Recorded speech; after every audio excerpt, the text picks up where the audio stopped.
يوم يقوم الروح والملائكة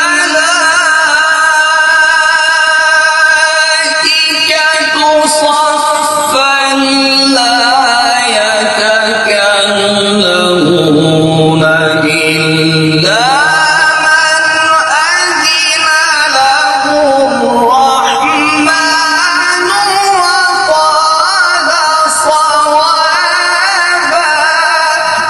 سبحان اللہ سبحان اللہ. تقریباً 2010 کی بات ہے، تب سے میں نے تلاوت کرنا شروع کی، اور سب سے پہلا جو میں نے کمپٹیشن کیا تھا 8 کلاس میں، درسے میں جو مقابلے ہوتے رہے اس میں کئی پوزیشنیں لی، پھر راولپنڈی کی سطح پر، پھر ملکی سطح پر الحمدللہ کئی پوزیشنیں حاصل کی. اپنی اسکول کالج سے جو اس فیلڈ میں آتا ہے وہ انقلاب برپا کر سکتا ہے، اور وہ سند میرے پاس الحمدللہ محفوظ ہے، اور میں سمجھتا ہوں کہ یہ میری زندگی کی بہت بڑی اچیومنٹ. پنڈی ریجن میں فرسٹ آیا تھا. ٹھیک ہے، پھر پنڈی ریجن میں آپ فرسٹ آئے. جی جی. پھر وہ درس نظامی میں نے شروع کیا، تو پھر درس نظامی کے پہلے 2-3 سالوں میں تجوید کی کتابیں بھی ہیں. قرآن سب سے بڑی نعت ہے، کوئی شک نہیں، کوئی شک. قرآن اللہ. اور یہ نعت کون پڑھ رہا ہے؟ قرآن، اللہ تعالیٰ کی ذات. ربیع الاول کے مہینے میں یہ نیت کر لیں کہ بھئی ہم نے قرآن ٹھیک کرنا ہے اپنا. ناظرین السلام علیکم، آپ دیکھ رہے ہیں عثمان زیب یوٹیوب چینل، اور میں آپ کا میزبان راجہ عمران رفیق. آج میرے ساتھ جو شخصیت موجود ہیں پاکستان میں، وہ کسی تعارف کے محتاج نہیں. قرآن پاک کی تلاوت کے حوالے سے بات کی جائے تو پاکستان میں جہاں کہیں پہ بھی قرآن پاک کی تلاوت کے مقابلے کا ذکر آئے گا تو وہاں پہ اس شخصیت کو فراموش نہیں کیا جا سکتا. اور بہت چھوٹی عمر میں انہوں نے پاکستان کے اندر اپنا ایک بہت بڑا نام بنایا. میرے ساتھ ہیں قاری سلیمان صاحب. السلام علیکم. وعلیکم السلام ورحمۃ. قاری صاحب آپ ٹھیک ہیں؟ جی الحمدللہ. صحت طبیعت ٹھیک ہے آپ کی؟ الحمدللہ کرم اللہ کا. قاری صاحب سب سے پہلے تو آپ اپنے چاہنے والوں کو یہ بتائیں کہ یہ جو تلاوت کا آپ کا سلسلہ شروع ہوا، یہ شوق کہاں سے آپ کو پڑا اور کیسے آپ نے یہ سلسلہ شروع کیا؟ جی عمران بھائی بہت شکریہ، آپ نے دعوت دی. جہاں تک بات ہے کہ ابتدا کہاں سے ہوئی، تو ابتدا سب سے پہلے اپنے گھر سے ہوئی. بڑے بھائی حافظ عثمان وحید صاحب حافظ قرآن ہیں، تو وہ گھر میں تلاوت کرتے تھے، حفظ وہ کر رہے تھے، تو ان کی وجہ سے گھر میں ماحول تھا. پھر جب میں اسکول گیا تو اسمبلی میں تلاوت کی بات آئی، تو پھر میں نے تلاوت شروع کی. پھر موبائل پہ تلاوت سننا شروع کی. تو تقریباً 2010 کی بات ہے، تب سے میں نے تلاوت کرنا شروع کی، اور سب سے پہلا جو میں نے کمپٹیشن کیا تھا 8 کلاس میں، تو اس کمپٹیشن میں گیا تو میں اس میں ون نہیں کر سکا تھا، اور میں بہت ڈس ہارٹ ہوا. اچھا. بہت ڈس ہارٹ ہوا، اور یقین مانے کہ پھر وہ جو ہمارے اسکول کے ٹیچرس تھے انہوں نے کہا کہ بھئی ایسی کوئی بات نہیں ہے، اصل کامیابی تو ہماری مرنے کے بعد ہے. یہ عارضی پوزیشن فرسٹ سیکنڈ تھرڈ یہ تو کچھ بھی نہیں ہے. ماشاء اللہ. تو انہوں نے ایسا موٹیویٹ کیا کہ بات دل کو لگی، گرچہ عمر چھوٹی تھی لیکن بات سمجھ آ گئی، یار بات ٹھیک ہے سر کی، اصل تو ہماری کامیابی مرنے کے بعد ہے اصل. تو پھر 9 کلاس میں وہ کمپٹیشن، پھر میں الحمدللہ راولپنڈی میں فرسٹ آیا تھا. پھر اسی طرح میٹرک والے سال تب بھی میں نے کمپٹیشن کیا، تب بھی فرسٹ آیا. تو تب سے سلسلہ سٹارٹ ہوا. پھر میٹرک کرنے کے بعد پھر جب درس نظامی شروع کیا تو پھر باقاعدہ مدرسے میں جو مقابلے ہوتے رہے اس میں کئی پوزیشنیں لی. پھر راولپنڈی کی سطح پر، پھر ملکی سطح پر الحمدللہ کئی پوزیشنیں حاصل کی. مجھے آپ یہ بتائیں کہ ہم نے اکثر دیکھا ہے معاشرے میں کہ جو لوگ مدرسوں سے پڑھتے ہیں، جو بچے مدرسوں کے پڑھے ہوئے ہوتے ہیں، زیادہ تر وہی ہم نے دیکھا ہے کہ قرآن پاک کی تلاوت کے حوالے سے جہاں پہ بھی ذکر آئے ہم انہی کو دیکھتے ہیں. کیا آپ نے بھی مدرسے سے ہی ابتدا کی یا آپ کا سلسلہ سکول سے شروع ہوا؟ جی عمران بھائی بڑا اچھا سوال، آپ نے بڑی اچھی بات کہی کہ اصل کام تو یہ مدارس والے ہی کر رہے ہیں. کہ مدارس والے دیکھیں کہ واطع لکل فن رجال، کہ ہر فن کے لیے آدمی ہوتے ہیں. تو آپ یہ تلاوت کا فن ہے تو لازمی بات ہے کہ مدارس والے سکھائیں گے، قاری صاحبان سکھائیں گے. لیکن میری جو اصل بیس ہے وہ اسکول سے ہے، یعنی جو مجھے موٹیویٹ کیا اس کام کے لیے وہ مجھے اسکول نے کیا ہے. میں اسکول میں وہ یعنی کہ موبائل تو نہیں تھا، لیکن وہ گھر میں کبھی آ کے تو گھر والے موبائل پہ کبھی تلاوت سنتے تھے. شیخ محمود شہاد مصر کے بڑے قاری ہیں اس وقت، ٹھیک ہے، اللہ ان کی عمر برکتیں عطا فرمائے. ٹھیک ہے. تو ان کو سنتے تھے تو وہ شوق پیدا ہوا. تو پھر اسکول نے موٹیویٹ کیا ہے، اسکول نے مقابلے میں حصہ دیا اور میں نے پنڈی کی سطح پہ مقابلے کیے تو اسکول والوں نے موٹیویٹ کیا ہے. پھر جو شوق پروان چڑھایا ہے، جو نوک تراش کی ہے، وہ پھر مدرسے والوں نے کی ہے.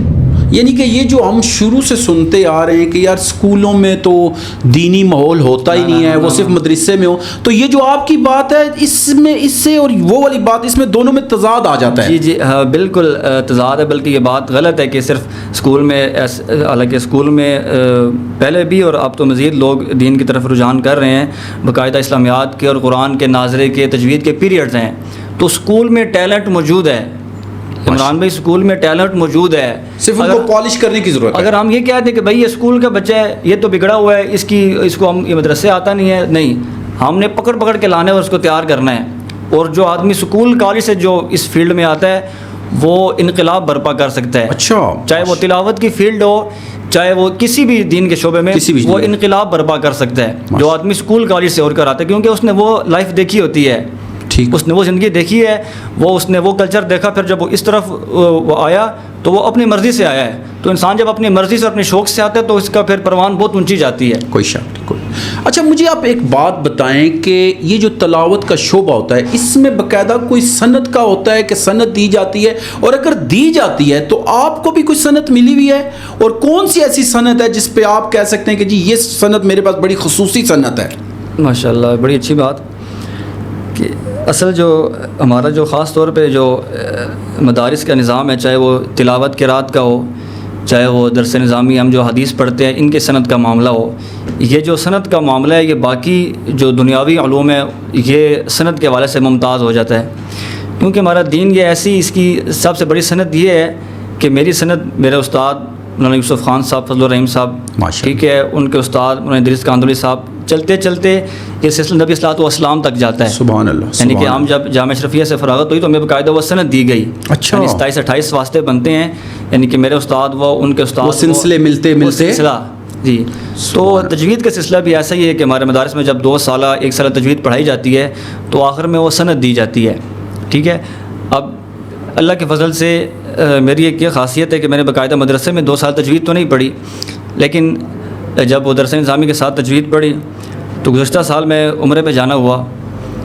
اب میں نے روضہ رسول کے سامنے عصر کے بعد وہاں پر نا یہ کلاس لگتی ہے ناظرے کی, کہ بھائی جو بھی بندہ اپنا قرآن ٹھیک کرنا چاہتا ہے, ناظرہ ٹھیک کرنا چاہتا ہے, وہ آ کے وہ قاری صاحبان اور بڑے شیوخ حضرات بیٹھے ہیں, وہ یعنی اپنے فن کے ماہرین بیٹھے ہیں, ادائیگی کے تجوید کے ماہر لوگ بیٹھے ہیں, ان کو سنائیں تو وہ غلطیاں نکالتے ہیں کہ بھائی یہ غلطی ہے, وہ اصلاح کرتے ہیں.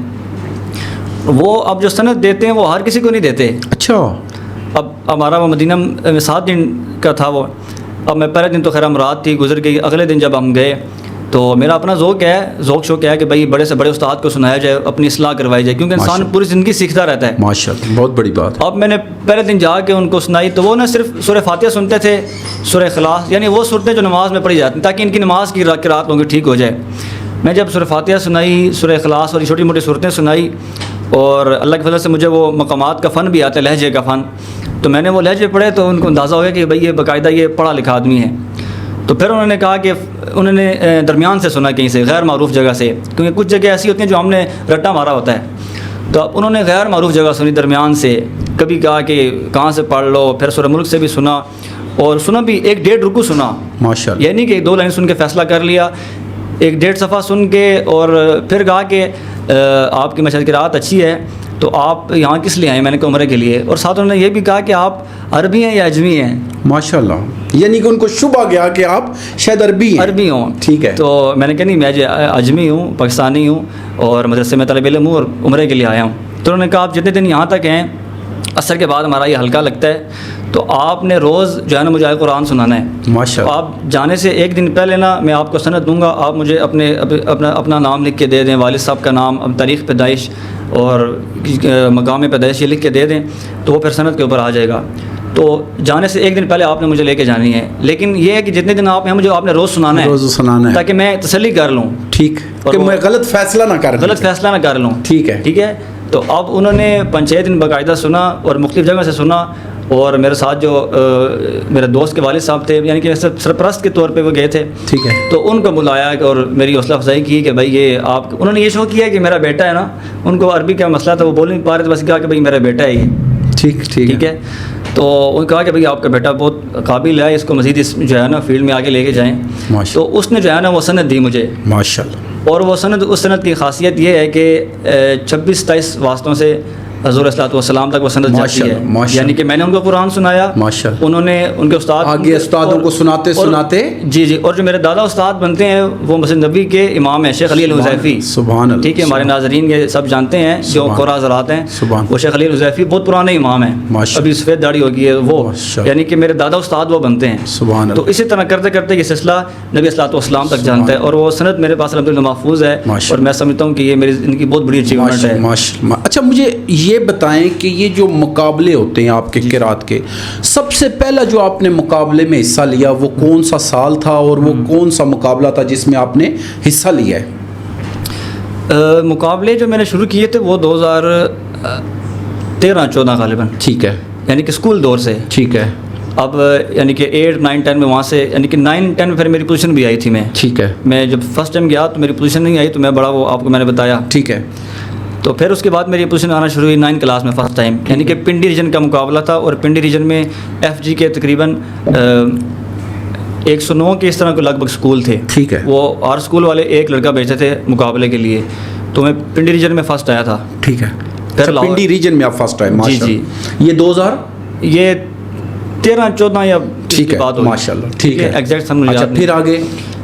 پھر اسی یعنی کہ جو پنڈی سے فرسٹ آئے، پھر جو لاہور سے فرسٹ آیا، جو کراچی سے فرسٹ آیا، جہاں پہ FG کے سکولز ہیں، ٹھیک ہے، تو پھر ہر ایک کے جو ونرز ہیں ہر ریجن کے، تو پھر ان کا آل پاکستان ہو، تو پھر اس میں سیکنڈ آیا تھا، ماشاء اللہ، ماشاء اللہ، 2015 لاہور میں مقابلہ ہوا تھا یہ، ٹھیک ہے، میرے اسکول کے سر ساتھ ہمیں بھیجے تھے، باقاعدہ اسکول کے جو ہے نا اس پہ ہم نے گئے تھے، ٹھیک ہے، تو وہ مقابلہ جیتا، اس کے بعد پھر یہ سلسلہ شروع ہو گیا، ٹھیک ہے، اس وقت کمزوری یہ تھی کہ کیونکہ اسکول کا پڑھا ہوں، ٹھیک ہے، ناظرہ پڑھا ہوا ہے وہ سیدھا سادہ، تو تجوید کی غلطیاں تھیں، ٹھیک ہے، تو اللہ نے یہ کرم کیا کہ پھر کسی کی تبلیغ سے، کسی کی ترغیب سے، تو کس نے موٹیویٹ کیا کہ بھائی آپ لائق ہیں تو آپ عالم بنیں، ماشاء اللہ، اللہ کے فضل سے میں درس نظامی بھی کیا ہوا ہے، ماشاء اللہ، مفتی کورس بھی کیا ہوا ہے، ماشاء اللہ، تو پھر وہ درس نظامی میں نے شروع کیا، تو پھر درس نظامی کے پہلے 2-3 سالوں میں تجوید کی کتابیں بھی ہیں، ماشاء اللہ، تو پھر میری تجوید تب ٹھیک ہوئی، ماشاء اللہ، تو پھر اس سے یہ ہے کہ پھر جو مدارس میں، جو مدرسے میں مقابلہ ہوتا ہے یا مدارس کا آپس میں مقابلہ ہوتا ہے وہ سخت ہوتا ہے، ٹھیک، وہ مقابلہ اسکول کالج کے بنسبت بہت سخت ہوتا ہے،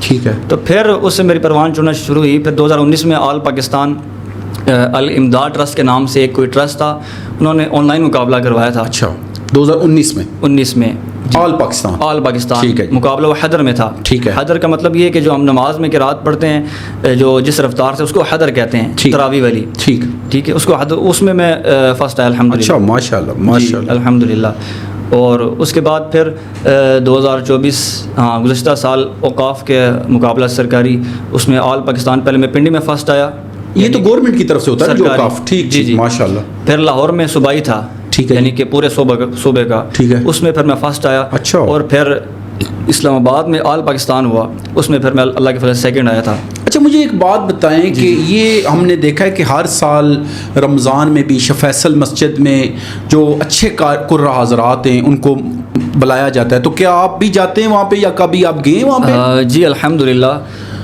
اسی سال ابھی 2025 کے سال ابھی جو رمضان گزرا ہے، اسی سال ختم القرآن تھا، تراویح کے اندر 20ویں شب تھی، ٹھیک ہے، 21ویں شب یعنی طاق رات تھی، ٹھیک ہے، تو اس رات اللہ جزائے خیر دے، ہمارے بہت محبت کرنے والے ڈاکٹر جو امام ہیں فیصل مسجد کے، ڈاکٹر ضیاء الرحمان صاحب، انہوں نے انوائٹ کیا کہ آپ تلاوت کے لیے آئیں، ماشاء اللہ، تو پھر وہاں میں نے تلاوت کی ساتھ حاصل کی، وہ ویڈیو بھی یوٹیوب پہ موجود ہے۔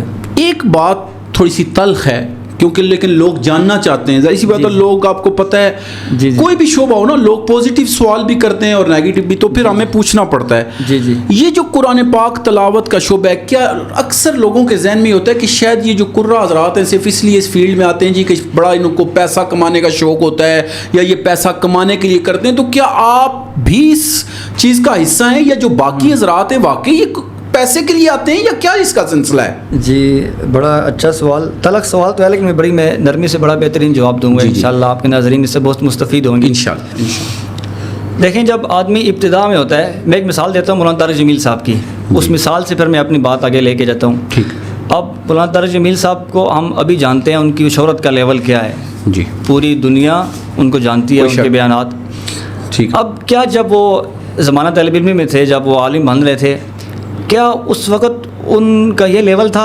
اس وقت کوئی نہیں جانتا تھا، تو کیا اس وقت اس وقت تو نہ وہ بیان کرتے تھے، نہ بس وہ پڑھ رہے تھے اخلاص کے ساتھ، ان کی پوری ایک سٹوری ہے.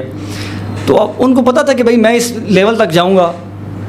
صحیح. ٹھیک ہے، آپ کو کیا پتہ کہ بھائی جو آپ کے ساتھ والے دوست بیٹھے ہیں وہ کل کو کتنا عروج پہ جائے گا. کوئی شک نہیں پتہ تو ہوتا. اب یہ بھی ایسی چیز ہے کہ آدمی جب شروع کرتا ہے تو اس وقت اس کے علم میں نہیں ہوتا، وہ اللہ کی رضا کے لیے کرتا ہے.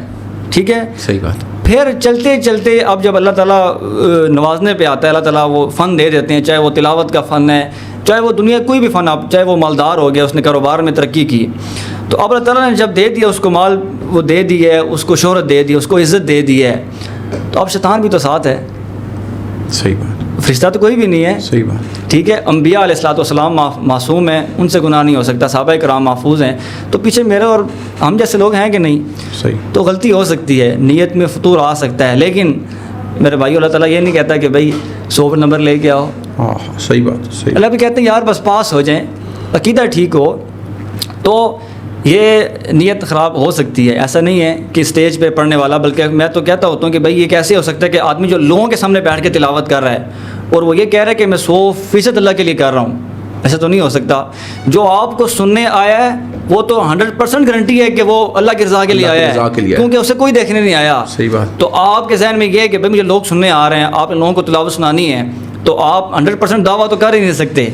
ٹھیک ہے، اس میں کئی وجوہات ہیں. بھائی آپ آئے ہیں، آپ جس نے بلایا آپ کو وہ پے کرے گا، آپ کو فیس دیں گے، تو 100% آپ دعویٰ کر نہیں سکتے. ٹھیک ہے. اچھا مجھے نا ایک تھوڑی سی آپ کی بات سے بات ہے، میں نے دیکھا ہے جہاں پہ بھی کوئی پروگرامز ہوتے ہیں وہاں پہ ہم دیکھتے ہیں کہ جو نعت خوان ہیں لوگ ان پہ بڑا پیسہ نچھاور بھی کرتے ہیں. دوسری طرف جو ہمارے علماء حضرات بیان کرنے آتے ہیں یا جو تلاوت کر رہے ہوتے ہیں لوگ، ان کو وہ پذیرائی نہیں دی جاتی.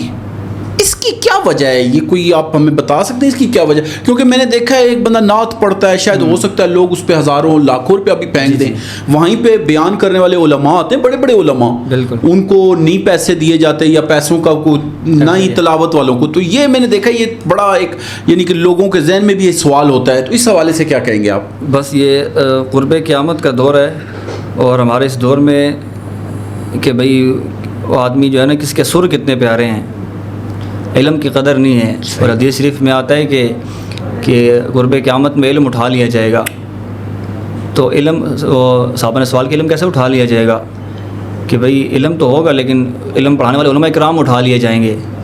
تو آج یہی وجہ ہے کہ علماء کرام جو اکابر علماء کرام ہیں، جو واقعی دین کا کام کر رہے ہیں، وہ اٹھتے جا رہے ہیں. ٹھیک ہے. تو اس میں مین چیز یہی ہے کہ علم کی اس دور میں قدر نہیں رہی. اس دور میں ہم وہ بس دکھلاوا آ گیا، بس سر اپنے وہ ہم کانوں کو لذت دینا چاہتے ہیں، عمل کی طرف نہیں آنا چاہتے. اب علماء کرام جب وہ بات کریں گے، ظاہری بات ہے ہمارا ایک دنیا میں جو ہے نا لپٹے ہوئے ہیں، تو اب جب بات کریں گے تو جب صفائی ہوتی ہے، صفائی میں پھر جو ہے نا درد بھی ہوتا ہے. ٹھیک ہے. جب زنگ اترتا ہے نا تو پھر مسائل بنتے ہیں. تو آپ علماء کرام جب وہ سخت بات کرتے ہیں، ہمیں بعض پسند نہیں آتی. علماء کرام کہتے ہیں بھائی نماز پڑھو، ٹھیک ہے بھائی، اور جو ہے نا کوئی غلط کاروبار نہ کریں، غلط کام نہ کریں. تو آپ جو آدمی کر رہے ہوتے ہیں اس سے بات بری لگتی ہے، اس سے بری لگتی ہے. ٹھیک ہے. اور آپ دیکھتے ہیں کہ جو پروگرام کرواتے ہیں اکثر جو بڑی بڑی محافل نعت ہیں، وہ کرانے والے علماء کرام بہت کم ہوتے ہیں، اس لیے فتنہ بڑھتا ہے. اور جو پروگرام علماء کرام کراتے ہیں، محافل نعت کراتے ہیں، وہ جو نعت خوان بلاتے ہیں وہ بھی باقاعدہ عالم ہوتا ہے، وہ باقاعدہ باشرہ ہوتا ہے، وہ باقاعدہ اس کا لباس اچھا ہوتا ہے. لیکن جب یہ سلسلہ علماء سے ہٹ کے عوام الناس میں گیا، وہ کاروباری لوگوں نے کروانا شروع کیا، تو انہوں نے پیسہ خوب دیا. ٹھیک ہے. جب پیسہ خوب دیا تو نوجوان کے دل میں خواہش آئی کہ یار پیسہ اس کام میں ہے، تو اب وہ علم کی طرف نہیں جائے گا. اب وہ کہے گا یار میں کسی طرح نعت سن کے نعت سیکھوں. نعت تو آپ بھی پڑھ سکتے ہیں، نہیں پڑھ سکتا. نعت پڑھنے کے لیے بس آپ کا دل میں چاہیے. جی آواز تو جیسے اب آپ کی آواز ہے، کوئی بھی پڑھ سکتا ہے، نہ اس کے لیے علم کی ضرورت ہے نہ کچھ، بس کوئی بھی شعر دیکھا پڑھ لیا. تو فتنہ یہیں سے بڑھا کہ بھائی جو ہے نا بس ہمیں جب علم کو چھوڑا تو جاہل لوگ ہمارے اوپر مسلط ہو گئے ہیں. اچھا مجھے یہ بتائیں کہ تلاوت کے حوالے سے یہ جو مختلف لہجے ہوتے ہیں، یہ لہجے میں نے دیکھا ہے بعض لہجے بڑے مشکل ہوتے ہیں. تو آپ کیا سمجھتے ہیں کہ کون سا ایسا لہجہ ہے جو بہت مشکل آپ کو محسوس ہوتا ہے، جو ہمارے معاشرے میں جو مختلف قرآ حضرات لہجے استعمال کرتے ہیں، ان میں کون سا لہجہ ایسا ہے جو لوگوں کو مشکل محسوس ہوتا ہے؟ آپ کا بڑا بہترین سوال ہے، اور اس سوال سے جو آپ کے دیکھنے والے قاری حضرات ہیں وہ اس سے لطف اندوز ہوں گے. تلاوت کی فیلڈ میں ایک فن کہا جاتا ہے مقامات کا فن. ٹھیک ہے. مقامات آسان لفظوں میں لہجات. ٹھیک ہے. یعنی دنیا میں کوئی بھی تلاوت یعنی کہ لہجات ٹوٹل 7-8 ہیں جو بنیادی لہجے ہیں. 7 یا 8. جی جی ٹھیک ہے. وہ 7-8 وہ میں الگ وضاحت کروں گا. ٹھیک ہے. کہ اب جو بنیادی یہ 7 یا 8 لہجے، اب کوئی بھی تلاوت ان لہجوں سے باہر نہیں ہوتی. ٹھیک.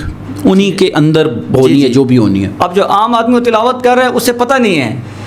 اب جو قاری ہے اس نے باقاعدہ وہ چیز سیکھ لی ہے. اب اسے پتہ ہے کہ بھئی اگر میں نے کوئی ایسی آیات ہیں جو عذاب والی ہیں تو اس میں نے لہجہ کیسا پڑھنا ہے. اور یہ عموماً ہمارے جو اجمی لوگ ہیں یہ شاید نہ سمجھ سکیں، لیکن جو اہل عرب لوگ وہ سمجھتے ہیں اس چیز کو کہ بھئی یہ آیتیں غم والی پڑھ رہا ہے، عذاب والی، اور اس کا لہجہ خوشی والا ہے. وہ حیران ہوتے ہیں کہ بھئی یہ کوئی جاہل آدمی ہے. تو اس چیز کا تعلق جو ہے نا وہ لہجات کے ساتھ. تو لہجوں میں سب سے مشکل جو چیز ہے وہ یہ ایک فن ہے جو لہجہ ان 7-8 لہجوں میں، وہ ہے مقام عجم. ایک مشکل لہجہ ہے، یعنی وہ مشکل اس لحاظ سے ہے کہ وہ گلے کے لحاظ سے مشکل ہے، اپنے وہ ٹیون کے لحاظ سے مشکل نہیں ہے. اور کیونکہ جو عموماً ہم وہ ہر چیز تری والی چیز کھاتے ہیں تو وہ لہجہ پڑھنا ذرا مشکل ہوتا ہے، اس کا وقف مشکل ہے، اس کا اٹھان مشکل ہے. تو اب جس کا گلا ہے تو اس کے لیے آسان ہے. ٹھیک ہے. تو لہجہ مشکل نہیں ہے، پڑھنے والے کے لیے مشکل ہوتا ہے کیونکہ گلے ہر ایک کی کیفیت گلے کی وہ نہیں ہوتی. ٹھیک ہے. تو مقام عجم ایسا ہے کہ یعنی کہ کوئی آپ اللہ تعالیٰ چیلنج دے رہے ہیں کسی چیز کا تو وہاں پر یہ لہجہ پڑھا جا سکتا ہے. اچھا. ٹھیک ہے. تو بڑا بہترین لہجہ مقام عجم. اچھا مجھے یہ بتائیں کہ کیا یہ جو لہجہ آپ ہے اس میں آپ اکثر پڑھتے رہتے ہیں یا آپ پڑھ سکتے ہیں اس میں؟ جی الحمدللہ حضرت عمران بھائی اللہ کے فضل و کرم سے 7 کے 7 لہجے، 8 کے 8 لہجے الحمدللہ آتے ہیں. اچھا ماشاءاللہ. یہ 8 لہجن کا مختصر نام یہ سنع بسحرک. ٹھیک ہے. سنع بسحرک کا مطلب یہ ہے کہ صاد سے الگ لہجہ، نون سے الگ. ٹھیک ہے. میں مختصر نام بتا دیتا ہوں. جی ضرور. سنع بسحرک، صاد سے صبا، ٹھیک ہے، نون سے نہاوند، ٹھیک ہے، سنع عین سے عجم، ٹھیک ہے، با سے بیات، سین سے سیکا، ہا سے حجاز، ماشاءاللہ، را سے رست، ماشاءاللہ، اور آخر میں کاف بچتا ہے اس کا نام ہے کرد. ماشاءاللہ. اب کرد کے کچھ ہمارے قرآن حضرات جو ماہرین فن ہے جو فوت ہو چکے ہیں وہ کہتے تھے کہ بھائی یہ کرد لہجہ نہیں ہے بلکہ یہ بیات ہی میں شامل ہے، اور کچھ کہتے تھے کہ بھائی یہ نہیں، یہ الگ لہجہ ہے، اس کی لہریں بیات سے مختلف ہیں. تو اس لیے اگر آپ وہ کاف کو داخل کریں گے تو 8 ہو جائیں گے، کاف کو داخل نہیں کریں گے تو 7 ہو جائیں گے. یہ 7. اچھا مجھے یہ بتائیں کہ جو کئی گھروں میں بڑے لوگوں کو خواہش ہوتی ہے کہ ہم اپنے بچوں کو تلاوت سکھائیں یا بڑوں کو بھی تلاوت سیکھنے کا شوق ہوتا ہے، تو ان کو آپ کیا رہنمائی کریں گے کہ کس طریقے سے، کیونکہ ہم نے دیکھا ہے بڑے لوگ، زیادہ تر لوگ قرآن سیکھتے ضرور ہیں لیکن ان کا نہ تو تجوید اچھی ہوتی ہے، ہم نے خود نہیں سیکھی، صحیح جو بات ہے. تو اس حوالے سے تھوڑی رہنمائی فرمائے لوگوں کو کہ کیا ان کو طریقہ کار اختیار کرنا چاہیے جس سے ان کے بچے یا وہ خود اچھے طریقے سے تجوید کے ساتھ تلاوت سیکھیں. جی اس کا جواب میں حدیث مبارکہ کی روشنی میں دیتا ہوں. حدیث شریف میں آتا ہے کہ اقرأ القرآن بلحون العرب واصواتها، قرآن کو عرب کے لہجوں میں پڑھو. ٹھیک ہے. اس کے ساتھ ساتھ ایک حدیث مبارکہ ہے، یعنی کہ وہ سن کے رونگٹے کھڑے ہو جاتے ہیں، یقین مانیں. اور ہر آدمی جو ناظرہ پڑھتا ہے یا چاہے وہ عالم قاری جو بھی ہے تو اس کو پڑھتے وقت یہ سوچنا چاہیے. نبی صلی اللہ علیہ وسلم کا فرمان ہے کہ رب قارئ للقرآن والقرآن یلعنہ. رب قارئ للقرآن، بہت سے قرآن پڑھنے والے ایسے ہیں. اچھا میں اور آپ قرآن کھول کے بیٹھتے ہیں، ہم کیا ثواب کے لیے بیٹھتے ہیں نا؟ والقرآن یلعنہ، تو قرآن ان پر لعنت کرتا ہے. تو اس سے مراد علماء کرام نے 3 طرح کے لوگ مراد لیے ہیں. ان میں ایک وہی ہے، وہ شخص ہے کہ جو قرآن تجوید کے بغیر پڑھتا ہے. اچھا دیکھیں کہ قرآن کا یہی تو اعجاز ہے کہ الف لام، یہ الحم سے لے کر الف سے لے کر والناس کی سین تک اللہ کی طرف سے نازل ہوا. ایسا ہی ہے، ایسا ہی ہے. اس کی حفاظت اللہ تعالیٰ نے خود فرمائی صحابہ کرام کے ذریعے، حفاظ کرام کے ذریعے. اس کا پڑھنے کا طریقہ بھی محفوظ ہے، پڑھنے کا طریقہ بھی جو اللہ تعالیٰ نے بتایا ہے ہم وہی پڑھیں گے تو ہم کامیاب ہوں گے. ایسا نہیں کہ اپنی مرضی سے پڑھیں، نہیں ایسا نہیں ہو سکتا. اسی حدیث کے آخر میں آتا ہے کہ وہ جو لحن اور عشق کے جو لہجے ان سے بچنا چاہیے. ٹھیک ہے. تو خلاصہ کلام یہ ہے کہ جو آدمی چاہے وہ ناظرہ بڑی عمر والا یا بچہ ہے تو تجوید بہت ضروری ہے. اب اپنے بچے کو جس کے پاس بھیجیں، آپ خود اگر پڑھتے ہیں تو ایسے قاری صاحب کے پاس بھیجیں کہ اپنی تجوید ٹھیک ہو، تجوید کے قواعد ان کو آتے ہوں، ان کو یعنی کہ وہ آپ کو بتائیں کہ بھئی با کیسے کہاں سے پڑھا جاتا ہے. ٹھیک ہے. سین کیسے پڑھا جاتا ہے. اب جیسے ایک حرف ہے ذال اور ایک زا. اب اعوذ، اب اس میں ذال ہے، ذال اعوذ میں پناہ مانگتا ہوں. ٹھیک ہے. آگے مثال لے لیں، قل هو اللہ احد. اب قل موٹا قاف ہے 2 نقطوں والا، ایسا ہی ہے. اب قل موٹا قاف، یہ قل کہیں گے تو مطلب ہے فرما دیں، کہہ دیں، بات کہہ دیں. اب اس کو پتلے قاف کی طرف لیں، کل کل کا مطلب ہے کھا لو، قرآن مجید میں آتا ہے کلو واشربو، یعنی پورا ورڈ ہی چینج ہو گیا، ورڈ مقصد چینج ہی ہو چینج ہو گیا. تو آپ بھائی ثواب حاصل کرنے کے لیے بیٹھے تھے، تو آپ نے تو گناہ، حدیث شریف میں آتا ہے والقرآن یلعن، قرآن اس پر لعنت کرتا ہے، تو آپ نعوذ باللہ وہ لعنت لے کے اٹھ رہے ہیں. تو میرے بھائیو جو بھی میری اس بات کو سن رہے ہیں، چاہے وہ بچے ہوں، بچوں پہ خاص طور پہ کیونکہ ان کا ذہن ابھی تازہ ہوتا ہے، وہ جلدی بات پک کر لیتے ہیں. تو اس کے ساتھ جو بڑے لوگ ہیں، چاہے وہ 50-60 سال کی عمر تک پہنچ چکے ہیں، تو وہ ابھی سے سیکھنا شروع کر دیں. بس یہ حدیث ذہن میں رکھ لیں کہ رب قارئ للقرآن والقرآن یلعنہ، کہ بہت سے قرآن پڑھنے والے ایسے ہیں کہ قرآن ان پر لعنت کرتا ہے. تو وہ اسی وجہ ہے کہ وہ غلط پڑھ رہے ہوتے ہیں، تو صحیح پڑھنا چاہیے. مجھے ایک آخری سوال ہے، اس کے بعد آپ سے تھوڑا سا ہم تلاوت بھی سنیں گے انشاءاللہ.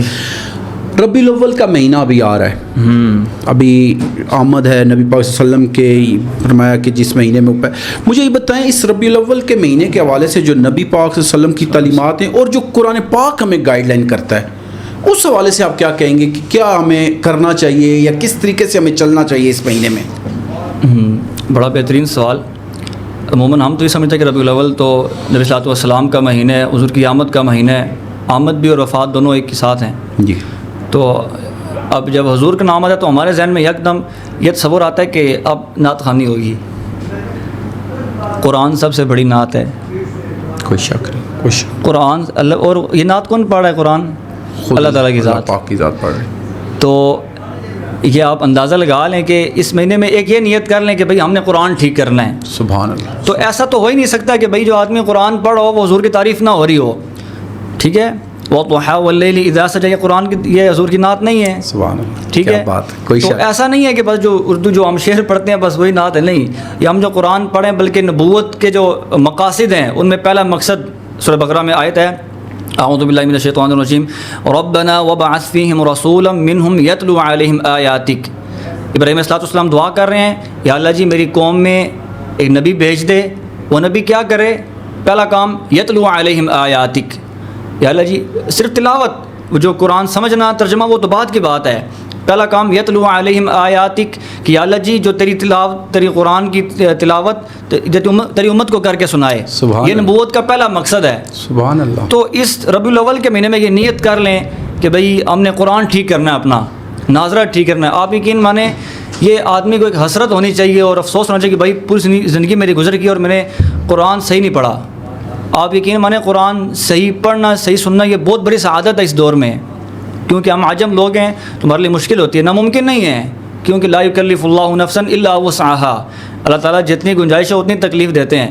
تو قرآن پڑھنا اگر ناممکن ہوتا، ہم اکثر لوگ، ہمارے جو بزرگ لوگ ہیں وہ یہ کہتے ہیں کہ یار اب تو دور گزر گئے، ہم تو اجمی ہیں یار، وہ تو عربی تھے. بھائی نہیں، اللہ نے کیا قرآن کو تجوید کے ساتھ پڑھو، ورتل قرآن ترتیلا، قرآن کو تجوید کے ساتھ پڑھو. تو اگر تجوید کے ساتھ پڑھنا مشکل ہوتا تو اللہ تعالیٰ کیوں حکم دیتے؟ اگر بندے کے بس میں اللہ حکم ہی نہ دیتے تو بھائی ہمارے بس میں ہے، ہماری محنت کرنے کی ضرورت ہے. اگر محنت ہم شروع کر دیں گے، یقین مانیں اگر اسی محنت میں ہم اگر اللہ تعالیٰ نے ہماری روح قبض کر لی تو ہمارا انشاءاللہ بیڑا پار ہے. اللہ تعالیٰ علماء اور قراء کی صف میں ہمارا شمار کریں گے. تو اس ربیع الاول میں یہ نیت کر لیں کہ ہم نے قرآن ناظرہ پڑھنا شروع کرنا ہے انشاءاللہ. اگرچہ روز ایک آیت ہو، تو جو ایک آیت بھی سیکھے گا، تو میں نے ابھی بات کی کہ جو قرآن سیکھتے سیکھتے اللہ تعالیٰ نے روح قبض کر لی تو اللہ تعالیٰ حفاظ کی صف میں اٹھائیں گے انشاءاللہ. اچھا آخر میں اب مجھے آپ مہربانی کریں کہ کوئی ایک تو جو سب سے مشکل لہجہ ہے اس میں اور ایک اپنے لہجے میں کوئی تھوڑی سی اپنے ناظرین کو اور ہمیں بھی سنائیں کہ تلاوت، تاکہ ہم آپ کی باتوں کے ساتھ ساتھ جو تلاوت کا رس ہے وہ بھی ہم اپنے کانوں میں گھول سکیں. آپ نے کہا کہ جی ضرور تلاوت تو بلکہ ہر مجلس میں ہونی چاہیے، کوئی شک نہیں. تو جو سب سے مشکل لہجہ ہے وہ پڑھنے کے لحاظ سے وہ ہے مقام عجم. ماشاءاللہ. میں وہ ایک ہی آیت پڑھتا ہوں ایک ہی سانس میں. اعوذ باللہ من الشیطان الرجیم بسم اللہ الرحمن الرحیم. يوم يقوم الروح والملائكة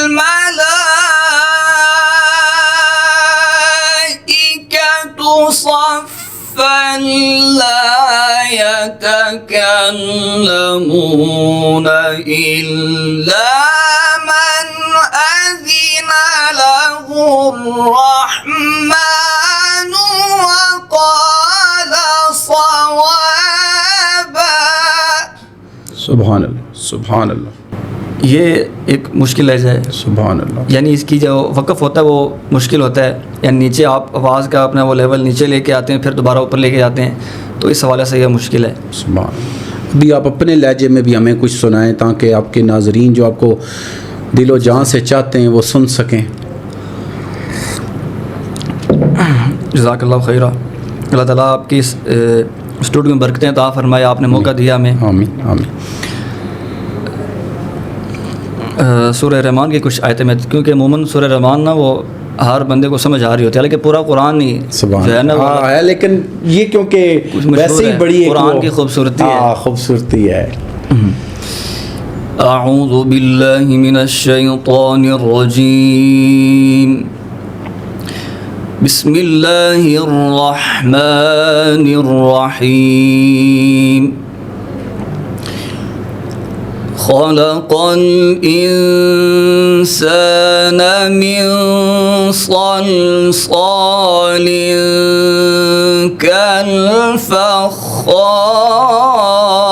كالفخار وخلق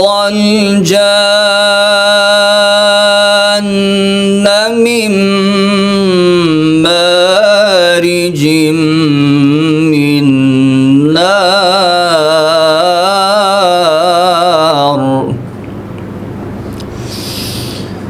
فبأي آلاء ربكما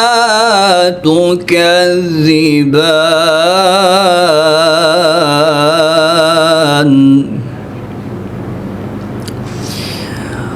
رب المشرقين ورب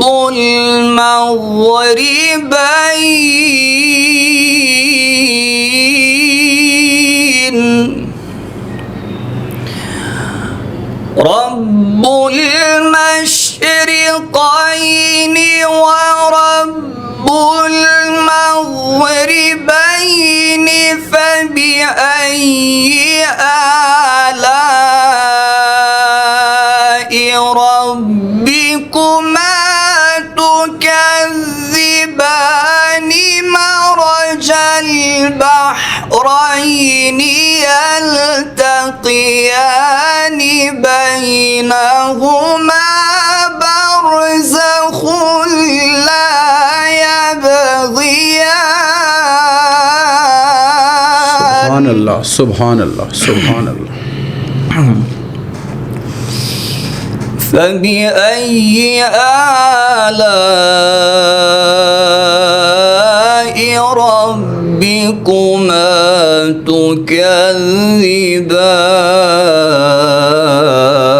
تكذبان يخرج منهما اللؤلؤ والمرجان فبأي آلاء ربكما تكذبان. سبحان اللہ سبحان اللہ. وله الجوار المنشآت في البحر كالأعلام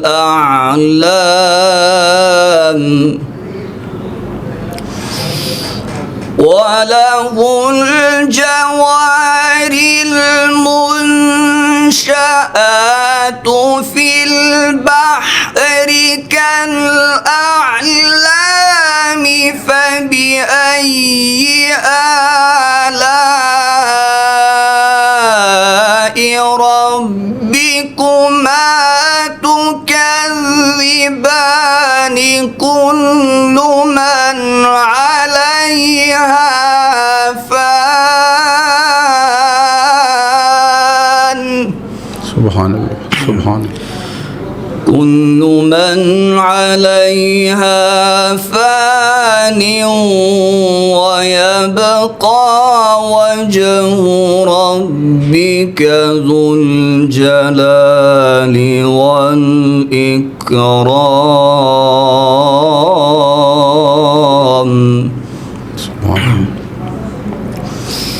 بسم الله الرحمن الرحيم. بسم الله الرحمن الرحيم. قل أعوذ برب الناس ملك الناس إله الناس. سبحان اللہ سبحان اللہ. قل أعوذ برب الناس ملك الناس إله الناس. قل أعوذ برب الناس ملك الناس إله الناس من شر الوسواس الخناس الذي يوسوس في صدور الناس من الجنة والناس.